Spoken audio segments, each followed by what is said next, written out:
Bem-vindo a mais um clipe do Gutenberg.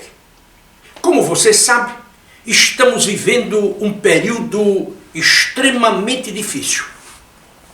O Brasil e o mundo atravessam uma grande tempestade epidêmica, o coronavírus. Milhares de vidas já foram desperdiçadas. Milhares e milhares de outras estão nos hospitais. E milhões e milhões e milhões de outras pessoas estão em quarentena em suas casas. Sabemos que essa epidemia, ou pandemia, melhor dizendo, vai produzir uma revolução poderosa na nossa maneira de viver, de trabalhar, de educar os nossos filhos, entre tantas e tantas outras questões. Dentre estas, acredito que uma das coisas que veio para ficar foi o trabalho em casa, ou aquilo que o americano chama mais de 3 décadas de home office. Além disso, sabemos que a comunicação, ela também sofrerá grandes modificações, apesar de nossa conectividade com o mundo inteiro. Se você é um profissional que está em transição de carreira, é bem provável que você passe por um processo seletivo chamado como de entrevista cega.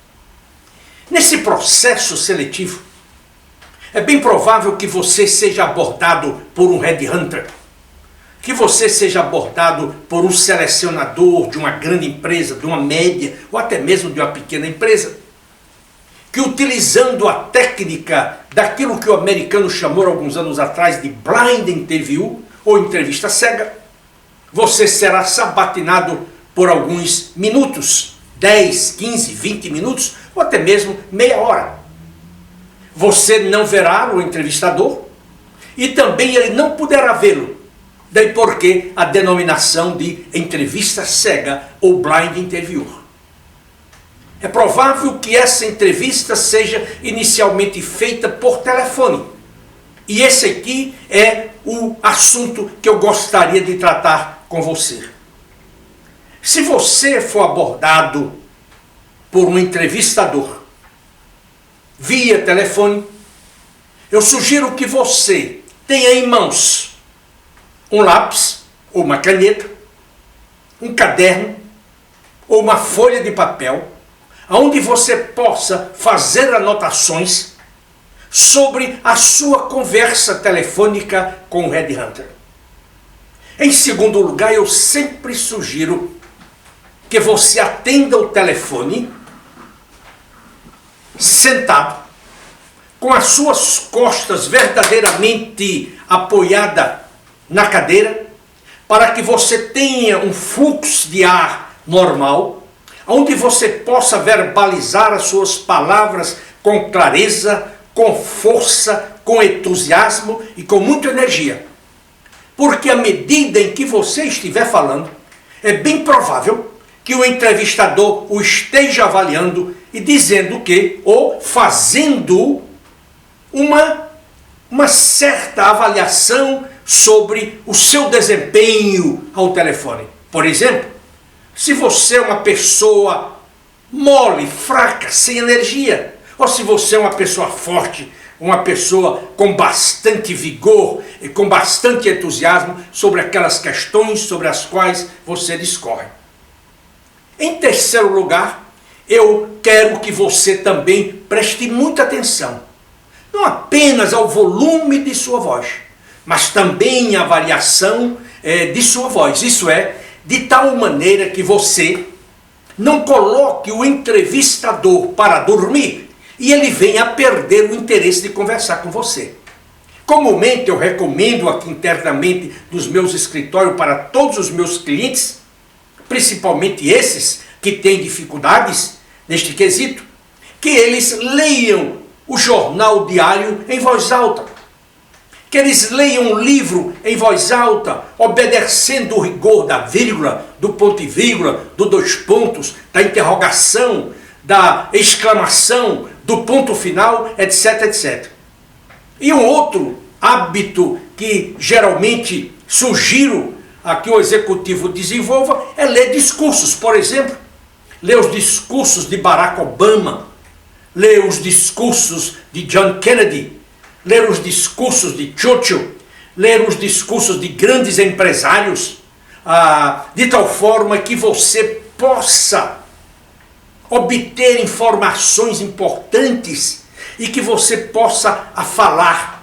Tenho sugerido até mesmo que ele ou ela assistam com frequência essas palestras que são conduzidas no TED.com, no site TED.com, porque tudo isso vai facilitar a sua comunicação. Além, vamos dizer, de você prestar atenção ao tom de sua voz, as ondulações pelas quais você passa durante a entrevista, que você demonstre também segurança e um super grau de profissionalismo. Além disso, sugere-se que você seja objetivo. Por exemplo, já disse em outros clipes, que você não deve responder uma pergunta usando mais do que 2 minutos de seu tempo. Se você responder uma pergunta do seu entrevistador e você levar mais do que 2 minutos, falando demais, e como você sabe, o peixe morre pela boca. É importante também dizer que, para cada minuto de conversação que você faz, você deva gastar pelo menos 1 hora de preparo. Você pode perguntar: Gutenberg, de onde você adquiriu esse princípio para nos recomendar? Bom, eu aprendi nos meus estudos de teologia, num curso chamado homilética e no outro chamado de apologética, onde eu aprendi não apenas a falar, a me posicionar, mas também a argumentar.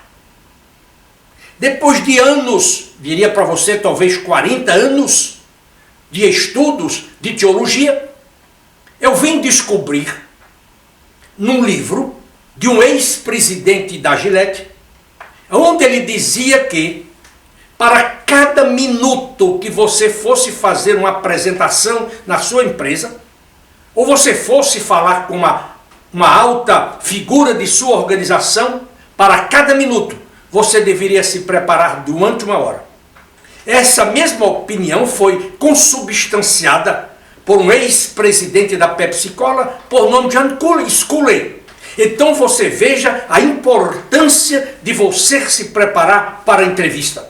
Quer seja ela feita no telefone, quer seja ela feita via Skype, via Zoom, qualquer outro meio, qualquer outro canal de alta tecnologia. O importante é que você cause uma primeira boa impressão. Por quê? Se você não passar nesse diálogo com o seu entrevistador, com o seu headhunter, nesse primeiro contato você estará fora do processo. E na verdade, a cada entrevista, você tem de crescer. Você tem de se apresentar como uma nova pessoa, uma nova figura, com novas ideias, com novos argumentos, com novos exemplos. Você não pode ficar repetindo o mesmo texto.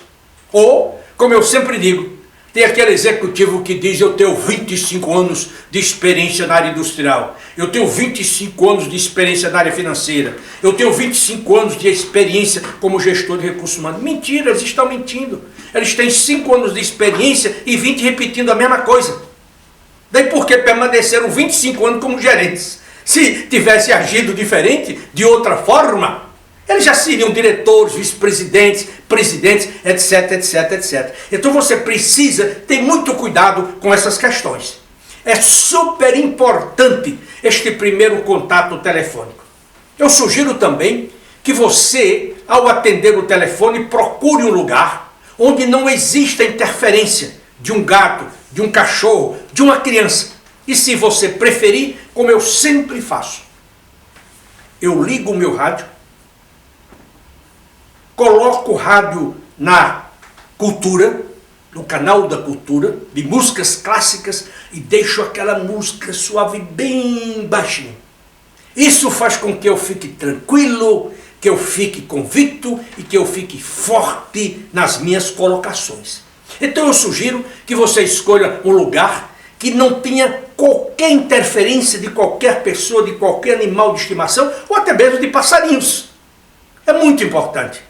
E lembre-se que você está negociando, que você está falando uma questão importante, é um projeto importante, é a sua recolocação. Então, essas questões, elas são de extrema importância. Depois que você conduzir essa entrevista com este headhunter ou com o selecionador da empresa, eu sugiro que você faça uma avaliação. Como foi a minha postura? Qual foi a percepção que eu obtive do entrevistador? Qual foi a observação, talvez, a opinião que o headhunter tinha formado a meu respeito? Porque essas questões, ao serem respondidas, vão facilitar a sua próxima entrevista.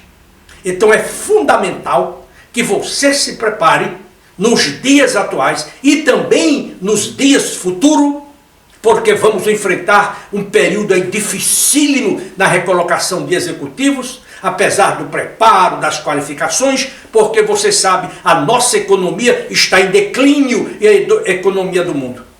Alguns dizem que para o Brasil voltar a recuperar os velhos dias, ele necessitará de 10 anos pela frente. Você vai aguentar ficar desempregado durante 10 anos? A população brasileira não aguenta ficar nem 60 dias, 90 dias sem emprego, porque não tem recursos. Então é importante que você se prepare cabalmente para fazer essas entrevistas com brilho nos olhos, com uma voz de convicção, com energia, com entusiasmo e, sobretudo, com paixão sobre aquilo que você faz. Portanto, vamos caminhar, vamos brigar, vamos avançar, vamos ser criativos na condução de nossas entrevistas. E eu tenho certeza absoluta que, se você se preparar, você certamente obterá o seu novo emprego, apesar da crise, apesar da profundidade da crise. E eu sugiro que você visite o site da Gutenberg Consultores, www.gutenberg.com, onde você vai encontrar recomendação sobre os meus livros, você vai ler os meus artigos, você vai ler os meus clips, você vai ver testemunhos de pessoas que passaram por processos de outplacement da Gutenberg Consultores. Ou, se preferir, me manda um e-mail. E eu tenho o maior prazer em responder o mais rápido possível. Eu acredito que você já compreendeu que essas minhas mensagens, elas objetivam ajudá-lo a fortalecer a sua carreira. E também dizer para você que você é um profissional extremamente importante no contexto socioeconômico do Brasil e que você pode crescer, que você pode avançar a despeito de todas as dificuldades. Porque a maior descoberta que o homem pode fazer é que ele pode mudar o seu destino por mudar a sua atitude mental, como declarou o grande psicólogo, o pai da psicologia moderna, William James, ex-professor da Universidade de Harvard. Muito obrigado a você mais uma vez e até o nosso próximo encontro. Até lá!